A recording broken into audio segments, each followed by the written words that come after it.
Hello everyone, welcome to World Cricket Chat. If you haven't subscribed to our channel, then please do by clicking on the red subscribe button below so that you don't miss out on our cricket previews, predictions and analysis. I am Shruti Chopra, your tarot reader, and I have our analyst, Suneer Chowdhary, on the other side. Hey Suneer. Hi Shruti, how are you? I am doing very well. Today we are previewing the second ODI between India and England that's to be played on Thursday. And I want to begin by asking you about the first ODI where India was 63 for 4 when Kedar Jadhav came out to bat. He built a 200-run partnership with Captain Kohli. Did Jadhav's innings of 120 runs surprise you? Well, given that Captain Virat Kohli himself has admitted that he couldn't believe some of the shots that Jadhav played, I would be lying if I said I expected Jadhav to go out there and smash 76 ball 120. It was also the fifth fastest century ever by an Indian in ODI cricket. Again, that's something quite commendable coming from a batsman who hasn't been a regular in the Indian side. Before that opening game, Jadhav had played a total of only 12 ODIs over a period of the last 2 years. An indicator of how he has made the playing 11 only in the absence of the regulars, like on a Zimbabwe tour, which is usually treated by the Indian selectors as an A tour, and they rest the regulars and players like Jadhav and other players like KL Rahul or even a Karun Nair make it to the 11. With Yuvraj Singh back into this squad and selected in the playing 11, it was very obvious that he was going to play in the starting 11 after being selected in the squad. There was this toss-up between Manish Pandey and Jadhav for the number 6 slot, but given this knock and his ability to roll his arm over and pick up the odd wicket, as we saw happened in the New Zealand series before this, I think his place in the side seems deeply entrenched, Shruti. It definitely seems that way. Suneer, you spoke about Jadhav's innings being very commendable. What wasn't commendable was India's bowlers, who went for plenty, especially Umesh Yadav, who had an economy rate of 9. Do you see any changes in India's bowling lineup? Well, if you had asked me whether I was surprised by Yadav's profligacy, it would have been an easier answer for me as opposed to the Jadhav one. But that's what you get from a bowler like Umesh Yadav. A lot of pace, and at the same time, it becomes easier to hit on such flat surfaces.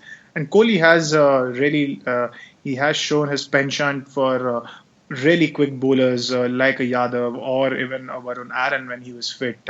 Yadav's career economy rate is over 6 and over as well, which is enough of an indicator how much he has struggled in the white ball cricket to be able to maintain his discipline.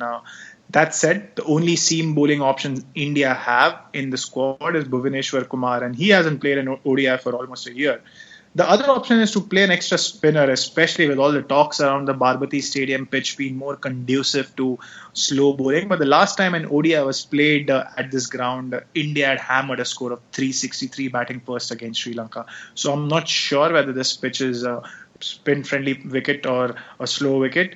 Once we get closer to the game, the selectors and the team management might have a better idea and want to make changes to the bowling lineup. Having said that, Virat Kohli, as a test captain, has been known to make changes across matches, has been known to play the horses for courses card. So you never know. You might see a couple of changes from Kohli as well.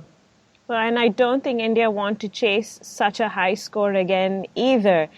Speaking of India's batting, they have had issues with their opening combination during the test matches.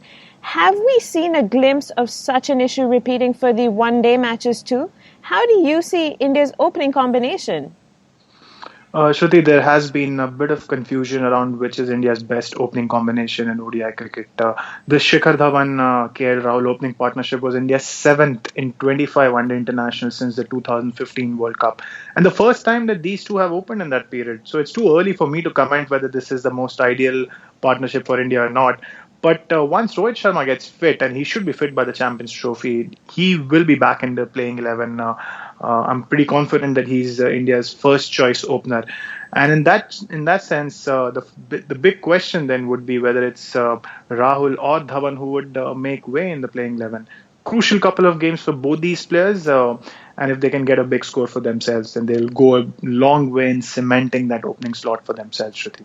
Definitely, and it adds to a lot of confidence for the entire batting lineup as well. It's time to look at the opposition, England. That loss must really have hurt them. How do they pick themselves up from here? A long time ago when Javed Miandad was still playing cricket, they used to say that no India-Pakistan encounter is over till he's still at the crease. He was a master chaser, but more so because he held that psychological advantage over the Indians after that last ball six against Chetan Sharma in Sharjah. Similarly, I think the presence of Virat Kohli does not allow opponents to breathe freely or to rest whatever is the target. England would have probably preferred India to be 130 for 2 with one of those wickets to be that of Kohli, then be 63 for 4 with Kohli still at the crease. Undoubtedly, that defeat would have been a gut-wrenching one for Oni Morgan and his team. But there's only so much one can do when Kohli, and in this case, Jadhav batted the way he did, Shruti. Suneer, that reminds me, when India had lost the first 4 wickets, I messaged a distraught friend that as long as Kohli is around, there is still life in the game. There is hope. Now, getting back to England, Jason Roy, Joe Root, Ben Stokes all came to the forefront with their batting in the Pune ODI. How do you see them and the rest of the lineup battle the Cuttack pitch, which should be spin-friendly, right? Not sure of the Cuttack pitch, Shruti. There were 3 Ranji Trophy games played there, and by the looks of it, it didn't seem like the scoring was that difficult. But then that's a different format, red ball cricket, and a 4-day match. As I said earlier, the last ODI played there was a high-scoring one, which should allow the likes of Roy, Stokes, and Root, and even the other players, not to mention the struggling captain Morgan, to add a few to their kitty. It's the England bowling that needs to have a look at themselves again. Given their recent struggles in this format, it's not only in this match against India, but they have been conceding quite a few over the last 12 or 18 months. Not sure if they can do much apart from shuffling in a Liam Plunkett or Liam Dawson into the side. But in the end, it's a core of Willie, Vokes and Stokes who will need to do the job for them and do a good job for them if they want to make a comeback into the series, Shruti. So any more team changes for England there? As I said, Plunkett or Dawson could get in depending on whether or not the pitch is expected to play. So Dawson has that experience of playing that one test match against India when they were there in November and December. But more importantly, England will want to win the toss on a docile surface to be able to chase down the target, which it looks like they do very well in this format these days. Great. Suneer, prediction time. What do your cards say? Well, Shruti, no cards for me, but the analyst in me says that I'm not sure about how the pitch will play, and if I'm not sure about how the pitch will play, then I'm not sure about who's going to win the match. But as I'd said even before the first ODI, and what seemed to have proven to be correct, that the team chasing would have a huge advantage if the pitch is an easy one, and especially because there is some kind of dew expected on the Cuttack surface. So win the toss, field first, and in all probability win the match as well for me. What about you, Shruti? What do your cards say? And I'm sure you have looked into the cards for this game. Yes, absolutely. It's an India game. How can I not? I actually think in comparison to the first one-dayer, India seem to be able to execute their plans better, and their teamwork will improve too, which is why Taro goes with India again. Well, if they execute their plans better than what they had done in the first match, then England would have to be really careful in this game. Yes, absolutely. So to round it up, Suneer gives advantage to the team chasing, and I'm going with India. Hope you've enjoyed listening to us. And as I said earlier, do subscribe by clicking on the red button and do follow us on Twitter at World Crick Chat. Bye-bye.